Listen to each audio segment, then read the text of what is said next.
All right. Hello and welcome everybody to the Thursday, June 25th edition of Friction Points. We're very excited to have you all here and have you join us today. We are going to do a bit of a deeper dive into the CUSS platform, and I will tell you why. But first, just in case you're wondering, and you didn't join us on our last one, my cohort, my partner in crime, Buell, is not with us today.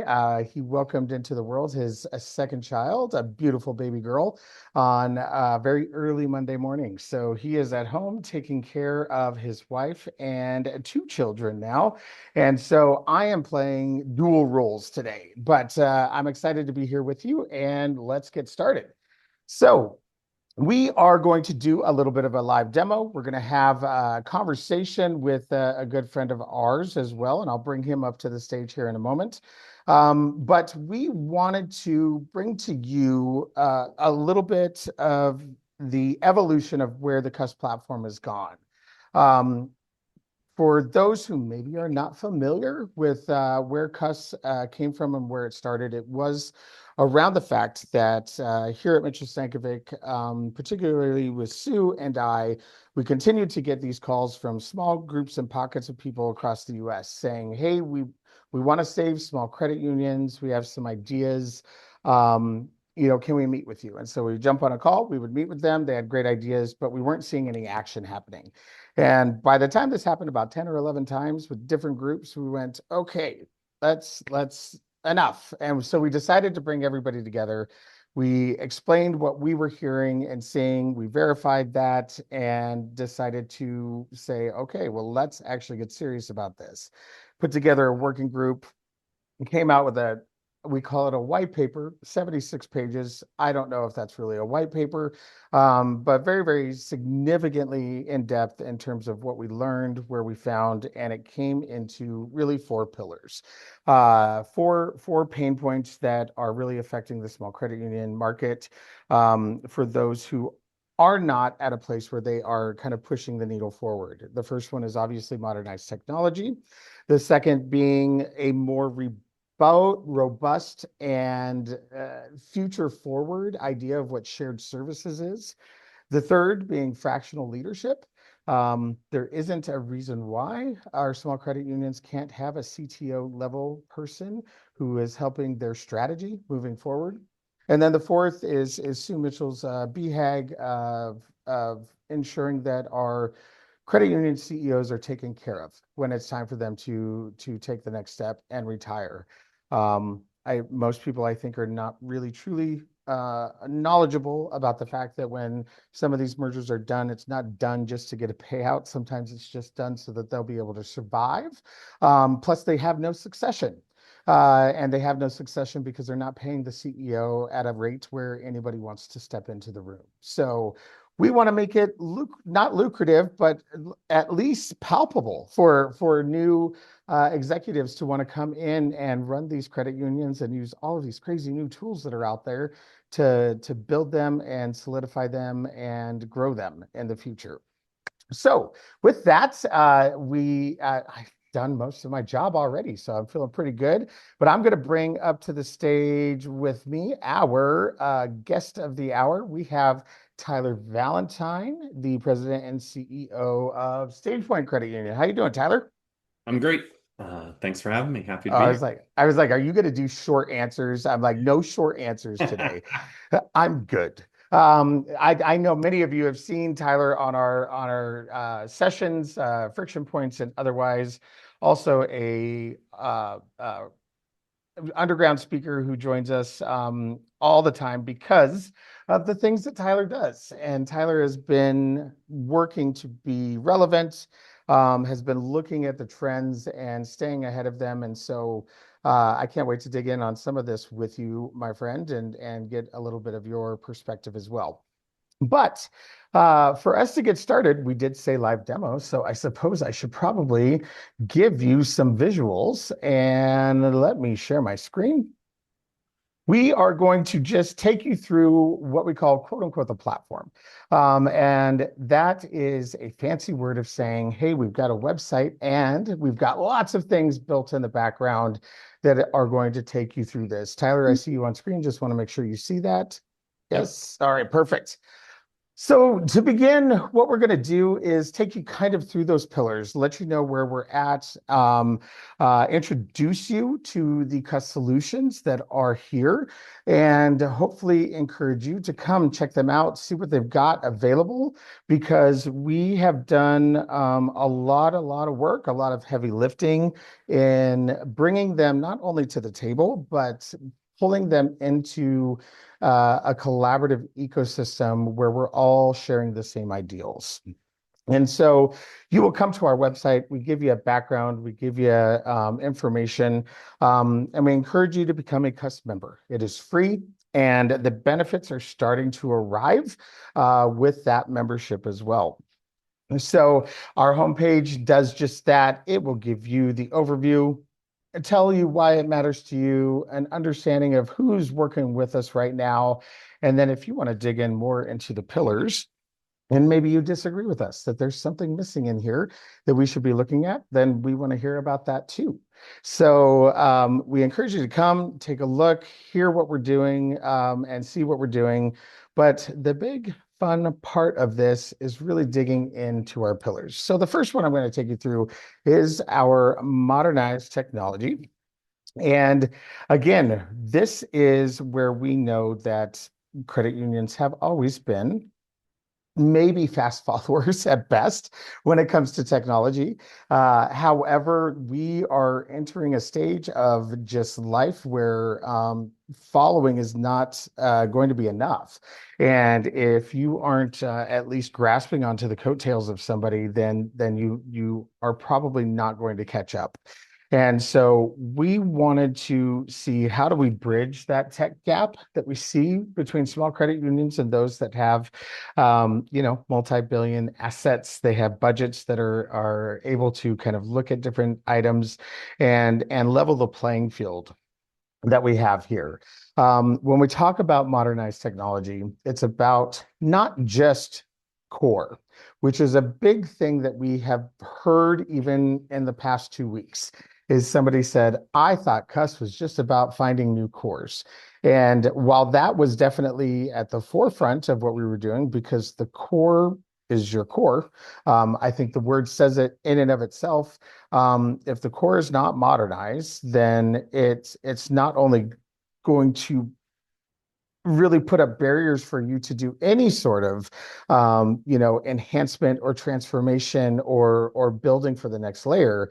Really, if they aren't built in the cloud and looking at security, you're opening yourself up to just a wave of what the new fraudsters and bad guys are going to do. And the one unfortunate thing about this wonderful cooperative industry is that we all share the same last name. And so if one credit union has a really bad attack, it has the capability of affecting us all. Names will come back to that credit union piece, and we don't want that. So core modernization, very key for us. Also looking at what open banking integrations are. So not just open banking from that term, but really understanding who's got the capabilities to plug and play.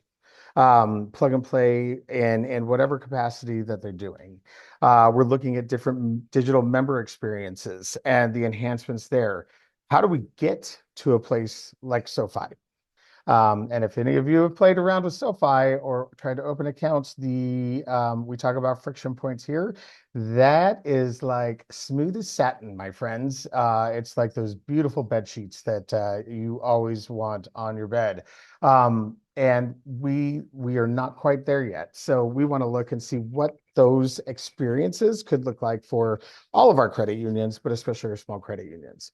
And then finally, also looking at AI-driven technologies, one of which we have is a collections organization. And so I will take you through a few of those so that you can see. One of them, the first one right there, good segue for me is Akuvo. They are a collections, AI-driven collections operation.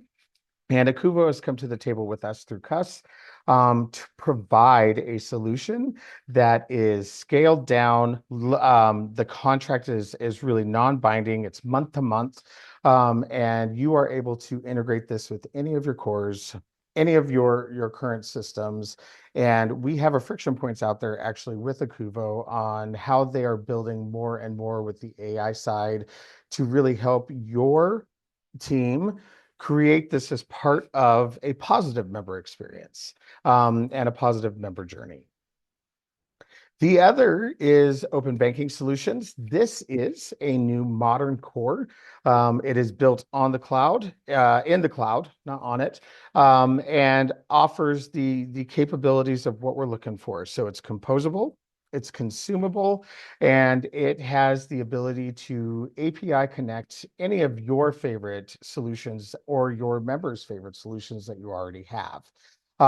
They are just finishing their first integration with a I between 16, I want to say 16 or 23, I can't remember, in between there, $1 million in assets. So this is truly an organization looking to help small credit unions and build them in. They told us the story of they were going through their integration and their switch over, and they one of the three employees was on maternity leave, and so an OBS employee ended up playing bank teller and helping serve the members while they were there, which was just, it's a cool anecdote to share. Then we, of course, have our good friends at AWS who have helped us be on this journey of our own kind of tech revival. And they bring to the table $5,000 worth of AWS credits free for credit unions to use. And there's no gimmicks, nothing there. So we encourage you to get in there, check it out, and take part. And then the other is Mambu. Mambu is another core, and they are a very different type of core. They come from overseas. Amsterdam is their headquarters, but they truly are built just as the core so that you can build upon that how you want your system to look and feel. And so that gives you a little bit of an overview of our modernized technology. And now, Tyler, I'm going to bring you back in because I've done enough talking. And so, not going to talk specifics about what's in CUSS or what we have here, but why is modernizing technology, um, uh, and you've got so much to say on this, essential for credit unions today? Yeah, it's a challenge, right? I think that the technology, it's moving faster than it's ever moved in the 25 years that I've been doing this. And the it's also in the members are driving a lot of it, where I think, in past it was like these technologies were coming out. So I'll take bill pay as an example, right? Bill pay came out and we as credit unions were like, hey, we have this cool thing, go use it. And the members were like, okay, yeah, some of them love it, some of them are ambivalent to it, some of them have never used it in their life. Um, what we're seeing now is being driven from the member perspective. We're seeing that it's happening. The members are demanding that we have this other type of technology that they see in the world, and they expect it to be with their financial institutions. And so I think it's critical, obviously, that credit unions are seeing and understanding how the market is moving. They're evaluating how to position it for themselves. I think one of the mistakes that credit unions could make is that they're looking at the member that they have and what their members Mhm. today are using, wanting, would do, and not thinking about the member of tomorrow or their ideal member or that next generation of member. And so I think this happens a lot in the boardroom. The board is male, pale, and stale, and they are um, going, well, I would never do that. I would never adopt that type of technology. Well, it isn't about them, it isn't for them. Those members are going to continue to interact with the credit union that the way they have since the 70s. They're going to come in and they're going to get their cash and they're going to make their deposits. They may have a debit card or they're probably still writing checks. And so, I think credit unions need to think about where we are today, where we're going to be, and how fast it's moving, and then be able to make a decision about how to deploy resources and assets that gets them the farthest with the least amount of investment, right? Like, because we're all worried, small and all credit unions, that the Chase is spending more money in R&D than we are as an industry every year. So Yeah. we're not going to get there from that perspective. So we all are making sure that we're using the best use of our dollars. But I think we have to look at where we can go, what can take us the farthest, the fastest. And Yeah. we have to make an acknowledgement as a movement, as individuals, as executives, that core conversions suck and I don't want to do it, right? I mean, that's my view right now. I don't want to do it. But if you're in a system and a platform that isn't working for you, isn't working for your members today, it's certainly not going to work for your member of tomorrow. And you need to find the one that will, and to make that move. Yeah. I agree wholeheartedly. We were talking as we before we started that we were excited to be living in this moment in time of this it is the next revolution of how the world works, right? And I see we have Terry Robinson on here, who is like this crazy innovator and the things that she does in her shop. You are as well. You two do very different things in the way that you approach it, but you are, remind us again, not even 100 million, right? We're 130. 130. Okay. Oh, that's right. Because yeah, never mind. I take it back. I did know that. So 130 million. You came on as CEO. How old were you? 25. 25 as CEO, which I bet just probably makes, if we had any board members on here, they would probably be puckering a little bit. But so a 25-year-old new CEO coming on board. When you kind of came at it with those eyes, what were some of the things that you just naturally kind of implemented to allow you to be at a place to do some of the things that you're doing? And I'm not going to make you spill the beans on any of that until you're ready. So, Yeah, no, at 25, it was 18 years ago almost. So the world was a little bit different. So we looked at it through the lens of branches, right? We had I called it the bunker. It was a 1950s cinder block, flat roofed building. It looked like a bomb shelter from the Cold War. And so I called it the bunker. It was beige and our name was on the front of it in gold leaf. Gold leaf is also beige, so everything was beige. Um, and so we built a new modern location. That worked for us. We grew by 14% the following year, because we put it on the busiest corner in our community, and it was new and vibrant and all of the things. That doesn't work today. Putting a branch in a community may get you some members and they may walk in the door, but it's your technology, right? And so it's changed how we view the core and the operation of what we do. I think people are tech first. You still have to have the branches. I still very much believe in our branches. We still mhm. have a traditional branch model where we have tellers and then personal bankers. So we're not replacing our tellers with ITMs. We don't intend to do that. Wyoming is rural. I think we're going to be slow adopters to some of that level of technology. But I think where we can adapt is in some of these AI driven things to gain efficiencies in operations, to be able to scale without adding full-time people, Yeah. to have better analytics and understanding of our business, what's hurting us, what's helping us, how do we capitalize on these things. We don't even have to do the analysis anymore, right? So now we have all these data points. We don't even have to decide what to do with it. it will also tell us what it means. Um, Yeah. and so, there's so much to it. And I'm fine to spill the beans here. I have used Claude, my VP of technology, and there's actually an America's Credit Union article that I'm quoted in, or that's all about me, that was posted yesterday. I need to get it on my socials, but um, we are starting a QSO because we bought a business license of Claude and we have used AI um, to automate a lot of our back office processes from HR to IT ticketing to vendor management. All of these different things that were being tracked and managed on a spreadsheet are now being done by the AI. And so we recognize the value in it for us, and we are in the process of standing up a QSO to be able to bring that to the market. And I think, especially through the lens of small credit unions, we don't buy systems because we can't afford them. We have never bought a system for vendor management. We're all doing it somewhat by hand. Now Hmm. there's a system, so you never had to go out and buy it. Now the system, it's going to be affordable, it's going to be easy, it's going to be intuitive, and it's going to give you all the information you need. Then you can just export it, and it will give it all to your examiner. Um, so there's so much coming. I agree with you. It's exciting to live in this time, and I just really encourage the people on this call and that may listen to this and all of the industry. AI isn't coming, it is here.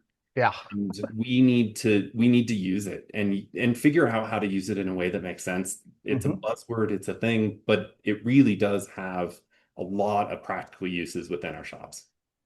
Yeah, absolutely. Not only here, but it's already past the point of some of the conversations you're having right now. So I was laughing about that last year as well. So well, I want to take us through some of the other pillars, and then you and I let's end the conversation on some of those notes because I think that they are going to be just as invaluable as we go through. But the other piece of this, and I'll ask you, Tyler. You have been in the movement for a minute. Do you remember like true shared services that we had within the credit union movement? Were you around back then, youngin? I was around, but we never participated in it. As my organization, the people I worked for, I think always had like this independent streak, and I think that's probably the reason why some of this stuff didn't work. Is you had those leaders that maybe there Yeah. was a lot of ego involved. That's my view. Is there was a lot of ego involved, and those that didn't want it, they thought they could do it better, easier, smarter, cheaper. They could Um, and didn't, but at least in my experience. Well, But and I think you were probably right there at that moment in time where it was starting to shift from that moment because it was really run by our league systems, right? The leagues that was a key component of how they supported the credit unions in the areas they oversaw. And it was, when I stepped into credit unions, it was about 2000. And so it was still fairly heavy. Although we were Midas Marketing at the time, and we were doing marketing for a ton of credit unions. And I mean, like the flyers, the newsletters, all the mailings, all of that. And that was a component that was being done by leagues and was starting to shift. And I think what happened is that it was does it make sense, and or did they not update and keep that moving at a place where it made sense for them to do it as things were changing?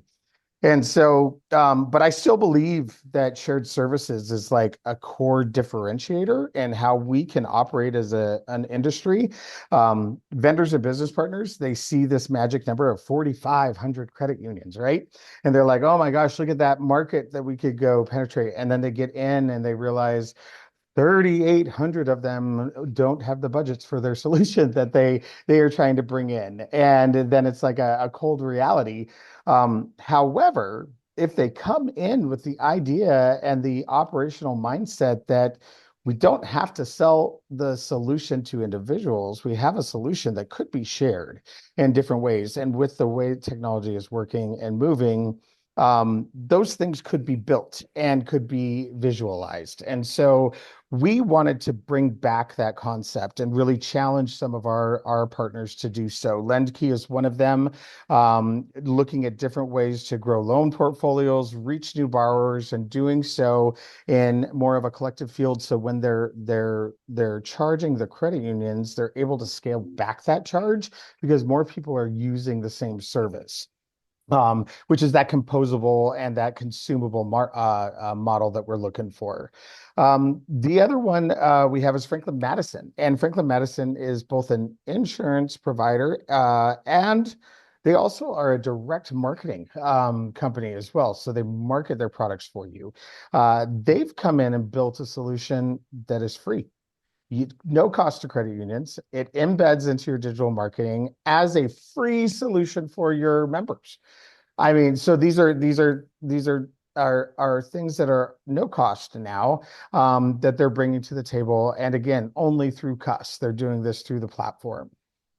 And then we have Dasso AI, which was previously Digital Align, very, very interesting organization that is building operational workflows. And this is not just like Claude Cowork type workflows. This is very specific to how it works between your core, your and all of your other systems, and looks at it from a role and discipline level and how your credit union operates, which is then modeled to take away those tasks, and free up your employees for the member facing strategy that you're looking for.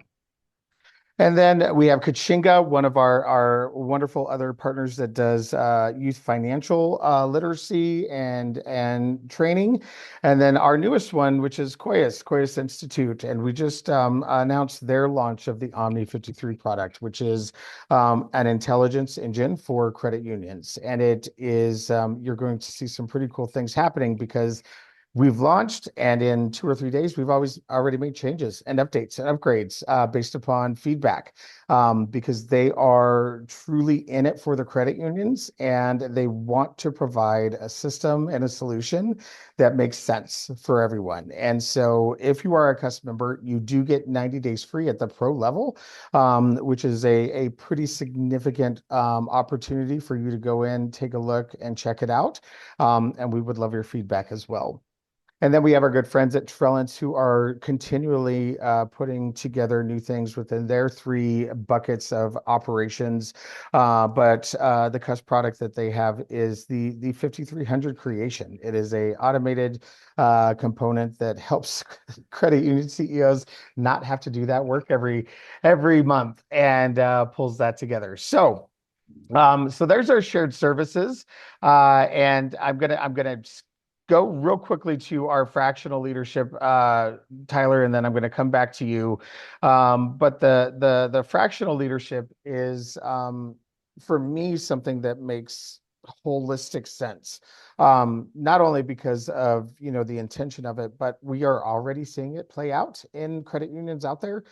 We have John Hernandez out in South Carolina who runs 3 credit unions, and his entire staff runs those credit unions as well. You've got a group of 10 credit unions out in Tennessee who are doing the same thing. All of them shares the C-suite, to help adjudicate costs and make sure that they are bringing things together. And we have CTOs and CSOs and CFOs and CMOs. We've got a host of folks in our fractional leadership database that we would love.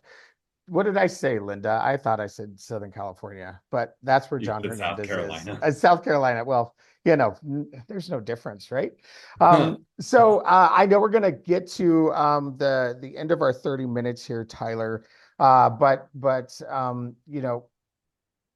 you've been on the journey with us with CUSS and kind of seen where we've gone, and you've seen the evolution because we keep you informed, and we also make you test things out for us, which is lovely. But how are tell us your thoughts on CUSS and the intention, and for the credit unions that maybe don't have the staffing or the talent like you have been able to find.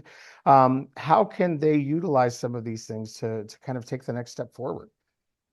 Yeah, I would say the shared services model goes hand in hand with fractional leadership, right? So Agreed. Yep. one goes into the other. I think that the CUSS model, the shared services model, is a way for credit unions to one leverage their what we've always said is our superpower, and that's the power of collaboration. And so if we can truly lean into that cooperative principle of working with other cooperatives and come together with these in this shared services space, one, it gives us access to these tools and analytics and whatever it is that we need for our organization based on that. It um, gets the credit unions in the door to have access to those things that we wouldn't have had on our own. And then also fractional leadership is in that same vein, right? It gives us the knowledge. It gives us people with knowledge and expertise Mhm. at a price point we can afford without bringing in a full-time employee. Um, and I think that war for talent is it's so detrimental to small credit unions in that we can't afford, right, to go out Yeah. and recruit high level, high powered people and bring them into our organization. But then because we don't necessarily have that skill set within the organization, we can't accelerate and we can't grow and we can't do because the people maybe don't have the skill sets to be able to do it. And so I think it's just one of those ways that these two things together can really combine to accelerate credit union growth, to move them forward, and to be able to really have um, a longer lasting, greater impact, be able to grow from maybe fractional into full time. Uh, but Yeah. with Yeah. where AI is going, maybe it's not, right? Maybe Maybe, it's not necessary. yeah, it may not be necessary because so much of the work can be done in the background. And then you're really only looking at the output instead of having somebody that has to go through the machinations of all of the different things to get the output. You just have the output because AI has done the work for you in the background. So, Yeah. it's a way to scale without adding expense. Yeah, I love that. I'm excited for some of the things that we're going to be sharing here soon, as well as we're announcing more about our next underground and things. But the word transformation, as do all buzzwords, right? They just start to grate in your mind. But it to me is not it doesn't define what actually is happening or needs to happen.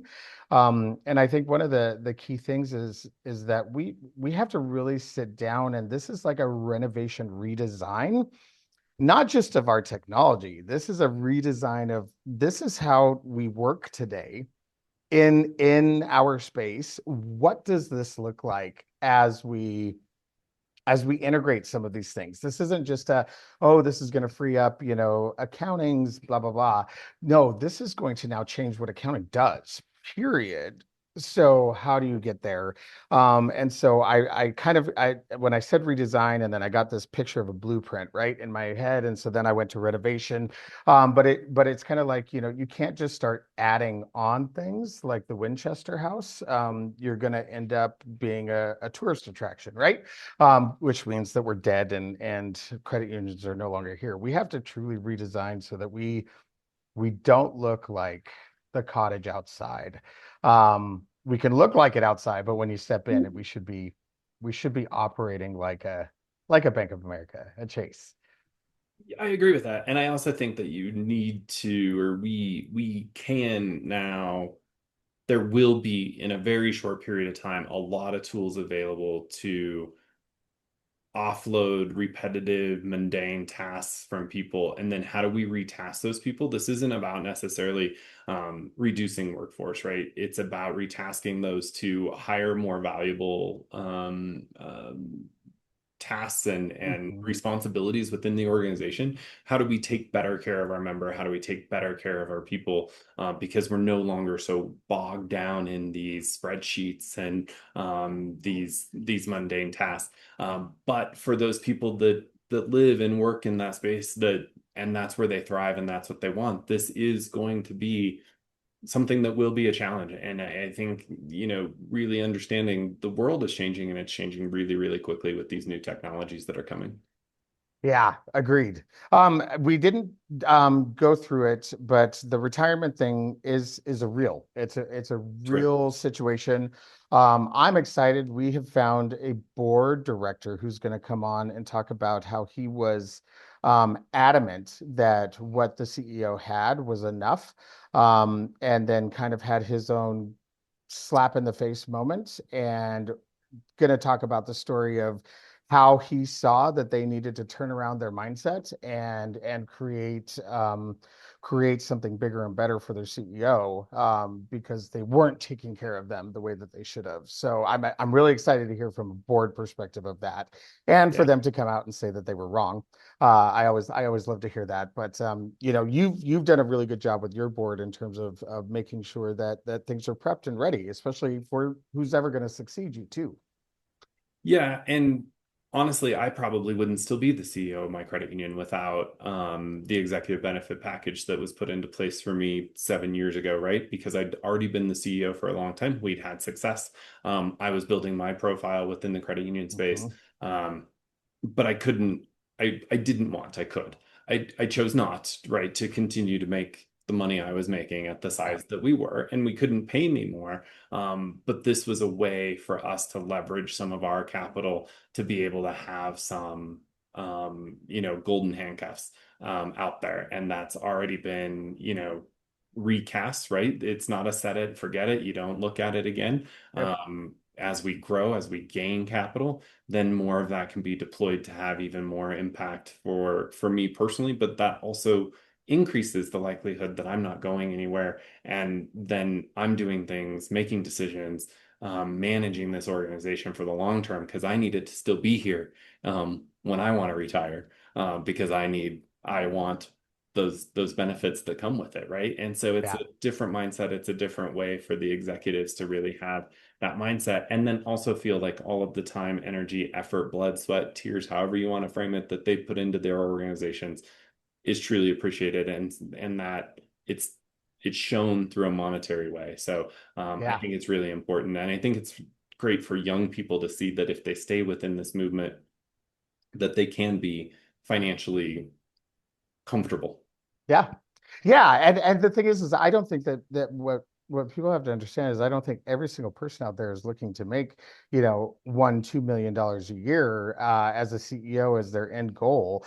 There are a ton who would love to stay in their local community or find a community that fits within who they've grown into be. And if they could find a credit union where they could sit and stay and know that they were going to, live a life that was comfortable, but then also retire at a place where they didn't have to pick up a job doing 5,300 reports for other credit unions, or, do side work just to make sure that they had some extra money to do nothing because they're also working again. I think that we have to remove ourselves from the mindset, but we also cannot be paying them 60, $70,000 a year anymore to be a CEO of an organization with a 401k as their payout when they leave. Well, and I think too with with the rise of fractional, it does give them opportunity. So Agreed.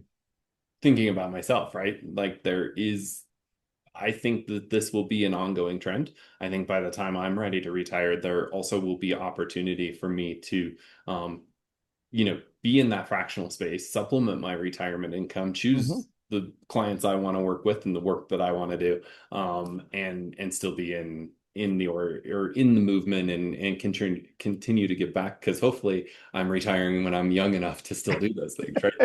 That's the goal. Um, but I would love, and I'm going off script, but I would love Go. to hear from the people that we have on the call how they're Mhm. thinking about these pillars, or as kind of Zach walked through them, if there's something that they feel, maybe MSA hasn't thought of.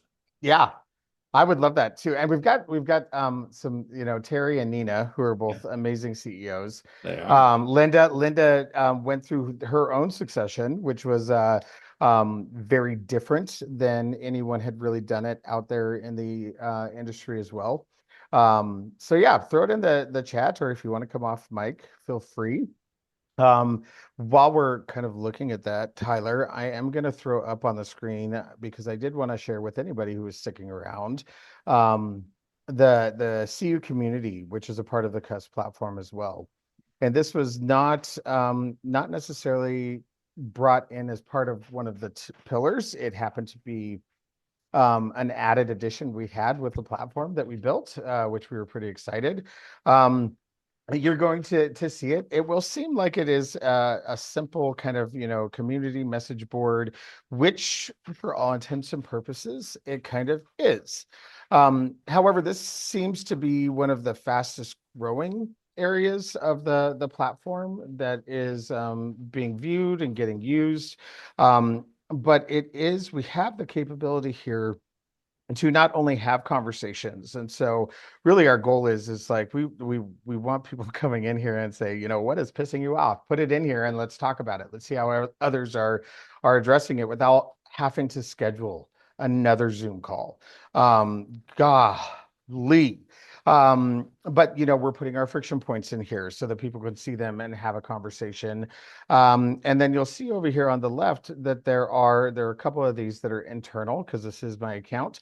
But CU Pride is built in here, and then we have this wonderful little logo is the Caribbean Confederation of Credit Unions, and they are about to launch theirs here very shortly, and they are going to bring all of their credit unions across the 17 countries that they represent, so they have a centralized place to share announcements and do different have the capability of having real time communication with their members.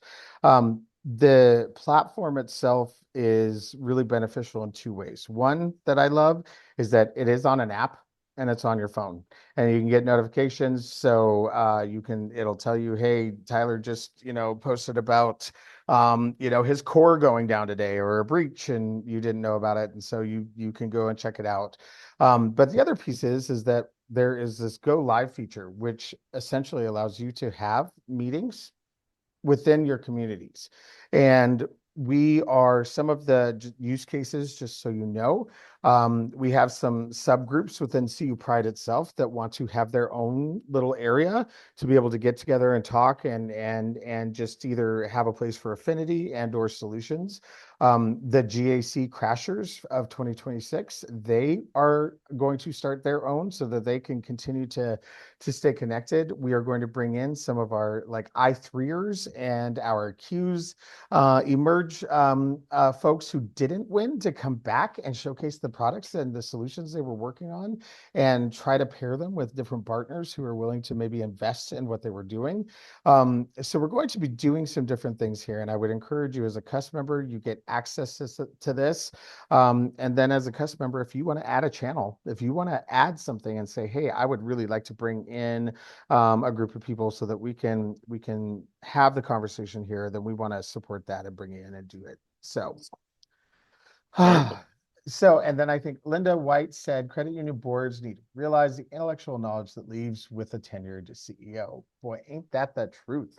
Yeah, the CEO on retainer. I think it's something that we do at MSA when we do a transition. Is that don't just cut the CEO off. You should have a minimum of 6-month transition plan where they're essentially the consultant to the new CEO. They're doing things like taking them around and doing introductions to the people that they should know in the community. They are a knowledge base of things that you don't necessarily know to put down into paper or onto a spreadsheet. Things just happen and come up that the CEOs only know that are stuck in their head. Tyler, we don't need to know everything that's going on in your head, but I'm sure that's the same. There would be things that would pop up that you're like, oh my God, I didn't even think to tell you that, right?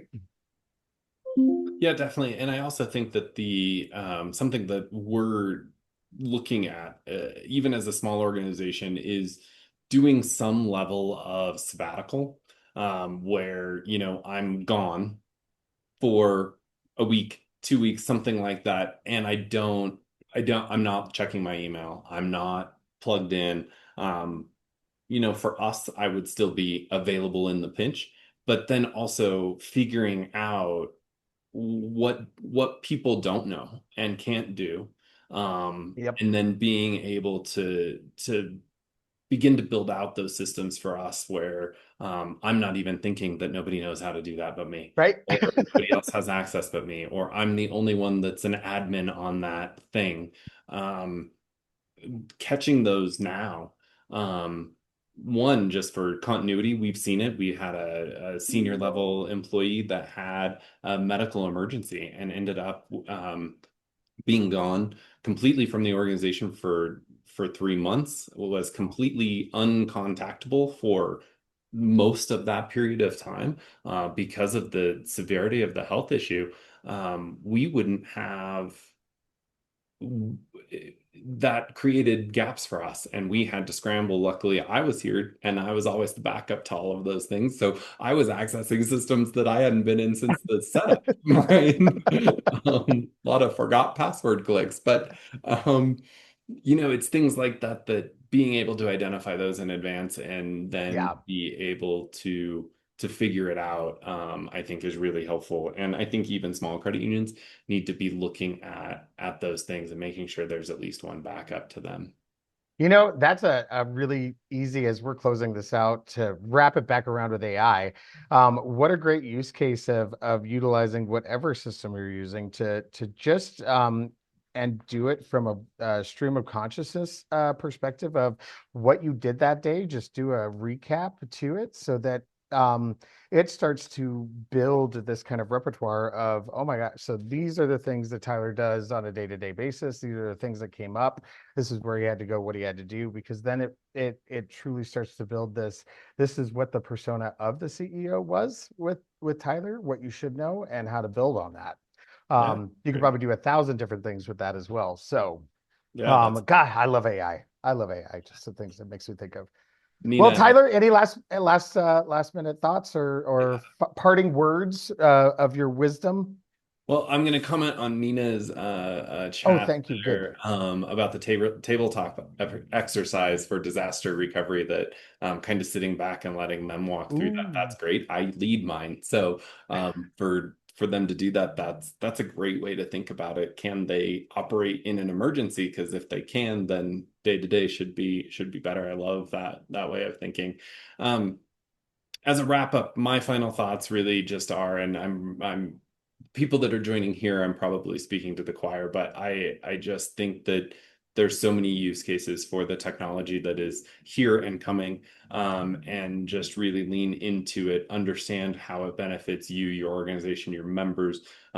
Don't buy everything that comes down the pike or the new shiny thing. Vet it and yeah, make sure it works for your organization. And then the legacy stuff, we're all going to figure out how to let go, right? From Hamilton, how to say goodbye.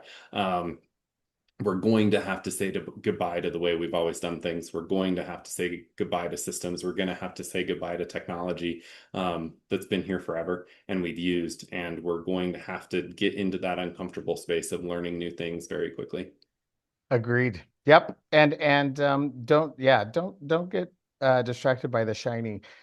Every vendor is going to have AI built in, but make sure that it's stuff that is actually helpful to you, something that you'll actually turn on and use. And if it's not, then don't utilize that as the reason that you go with them, right? Right. And Don't vendors do a adopt better AI just job. to adopt AI. Yeah, exactly. And vendors do a better job.